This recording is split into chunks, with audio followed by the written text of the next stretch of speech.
The way you talk to yourself matters.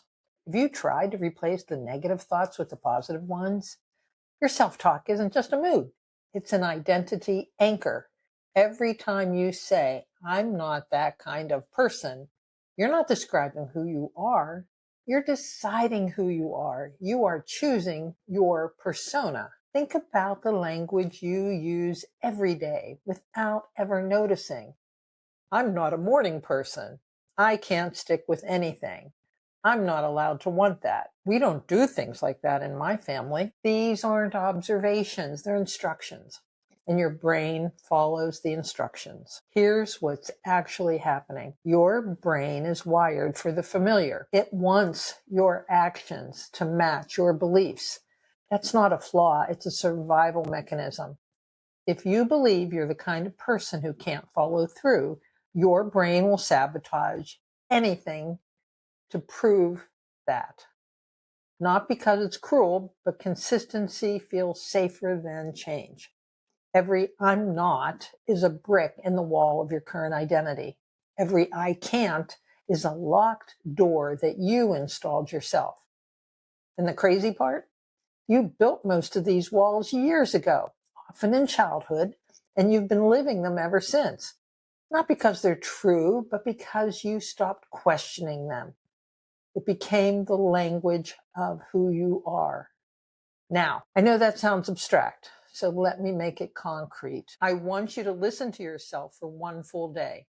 Not your big thoughts, the small ones, the throwaway sentences you say in your head before you pour coffee.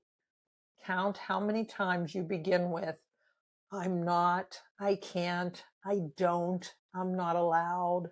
For most people, it's nearly all the time. Now imagine if you ran that same script on someone you love every morning. You're not disciplined. You can't follow through. You're not the kind of person that succeeds.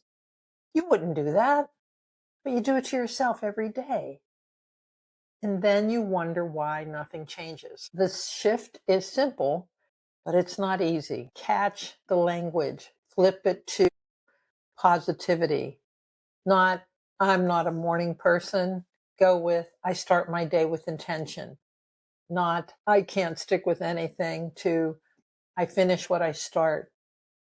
Get over, I'm not allowed, and change it to, I have permission. You notice something? These new sentences are true, even if they don't feel true yet. You are not lying to yourself. You are writing a new script. And your brain? It will work just as hard to make the new one the familiar one. That's the furnace at the center of this whole system. Your brain doesn't care which story is real. It doesn't know. It only cares that the story holds together. The words we and our are even sneakier. We don't do that in this family. Our people aren't like that. We struggle with money. We are not creative. When you say we, you're not speaking for yourself. You're speaking for an entire family, whether it's real or imagined. And the weight of that we makes the identity nearly impossible to escape because changing it feels like betrayal. The we you're protecting, it might not even exist anymore. It might be a story your grandmother told your mother, who told you, etc. A script that's been passed down so long, nobody remembers who wrote it. You revealed it, and that's where everything shifts. The words you use, the tiny automatic ones, are not neutral. They're the screenplay of your identity, and you are the only one holding that pen. So here's what I want you to do. For one day, only one day, write down every I'm not, I can't, I don't that crosses your mind. Don't judge them. Don't try to fix them. Just notice them, because you can't rewrite a script you haven't read. Report back what you find.